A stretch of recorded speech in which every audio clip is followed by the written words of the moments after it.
I was lounging on the couch when my phone buzzed with a notification. You got a new match. For a moment, I just froze. I hadn't touched a dating app in years. Hadn't even downloaded one since before I got married. My finger hovered over the screen, unease twisting in my chest, until curiosity got the better of me. When I opened it, my stomach dropped. The face staring back at me wasn't a stranger's. It was mine. A candid picture from a barbecue last summer. My crooked smile, the faded blue polo shirt. Someone had built a fake profile, using my photos. The username? Replaceable_back/under_man. That night, I showed the profile to my wife, Claire. Look at this. Someone's using my pictures. She barely glanced at it before smirking a little too casual. That's odd. Maybe you've got a secret admirer. I frowned. Claire, this isn't funny. What if people think I made this account? She shrugged. Tie her hair into a ponytail. Don't get so worked up.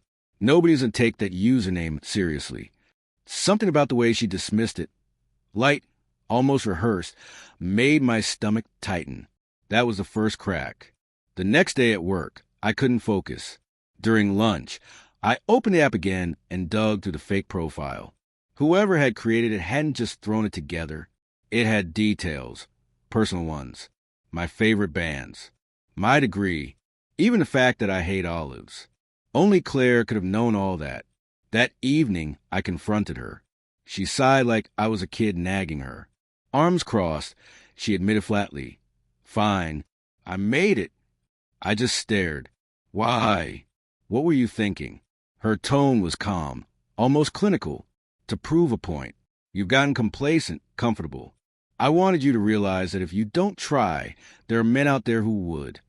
I blinked at her, stunned. So, you pretended to be me? Pretended I was single? No, she snapped. I pretended for you. To show you what it feels like. To remind you that you're not irreplaceable. Her words cut deeper than she realized. After that, everything shifted. I told myself it was just her twisted way of waking me up, but the seed was planted. Every time she laughed at her phone or stayed up late scrolling, I wondered, was it really just a fake profile, or was she testing the waters? One night, while she showered, I opened her laptop. The app was still logged in under her email. There wasn't just a fake account of me. There was another, her own, her photos, her smile. She'd been chatting with men, flirting, messaging. My pulse hammered as I scrolled, until one message made my stomach lurch. Don't worry, I'm married, but it's complicated. He doesn't have to know. When she came out of the shower, towel draped over her shoulders, I was waiting on the bed with the laptop open. What is this, Claire?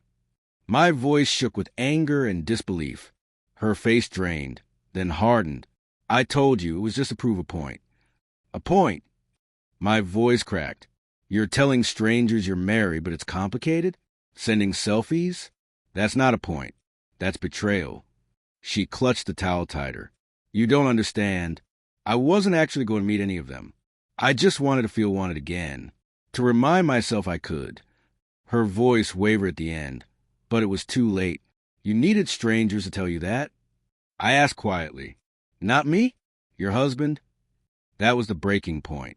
The days that followed were chaos. Endless arguments until our voices were raw. She swore she never intended to cheat physically. That was all just emotional theater. I told her it didn't matter. Betrayal isn't defined by bodies alone. Still, beneath my anger, doubts gnawed at me. Had I made her feel unwanted? Had I failed her somehow? Or was this just the excuse she'd been waiting for? One night, I overheard her whispering in the kitchen. No, I can't tonight. He's suspicious.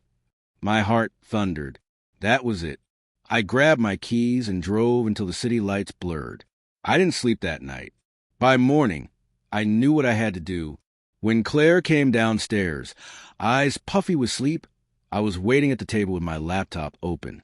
On the screen was a letter. I spoke to a lawyer. I said flatly, I want a divorce. She froze. You can't be serious. I am. You wanted to prove I was replaceable. Well, congratulations. You did. Not because I believe I could be replaced, but because you've already started replacing me." Her face crumpled, the arrogance gone. "Please don't. I was stupid. I didn't think it through. I don't want anyone else. I want you." I shook my head, a lump in my throat. "You want to play games. But marriage isn't a game, Claire, and you failed the test." The weeks that followed blurred into paperwork, tense silences, and bitter logistics. Claire begged, bargained, cried, even accused me of overreacting. Friends and family took sides. Some urged forgiveness. But forgiveness wasn't the problem. Trust was. And once trust shatters, love becomes a ghost. You can see its outline, but you can't touch it. 6 months after the divorce, I got a message on social media from one of the men she'd been talking to. "Hey man, thought you should know. Your ex tried to meet me after you split. She told me she left you because you were boring, that she wanted someone exciting. I turned her down, but figured you should hear it." I stared at the message for a long time. A strange mix of anger and relief washed over me. It confirmed what I'd already suspected.